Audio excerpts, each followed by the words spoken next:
પડોશના બેને પૂછ્યું કે તમે તો હમણાં હાવ આમ ગળતા જ જાઓ છો, શું કરું? વહુ એવી ભટકાણી છે અને મારો દીકરો હાવ એનો જ થઈ ગયો. મહારાણીને ખાટલેથી પાટલે ને પાટલેથી ખાટલે જ કરાવે છે.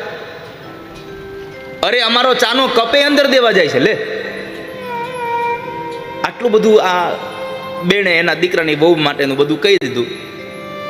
પછી પડોશીના બેને કીધું કે છોડો ને બેન, દીકરાની વહુ તો આપણે સમજો ને કે ભાઈ ભેગા ગમે ત્યાં રહીએ પછી ન રહીએ, પણ તમારી દીકરીને તો સારું છે ને.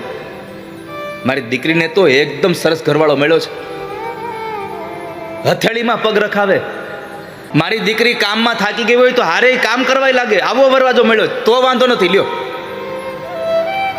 એનો દીકરો એની વહુને કામ કરાવે તો વહુનો છે, અને જમાઈ જો દીકરીનું કયું કરે તો બહુ રામ જેવો મળ્યો છે.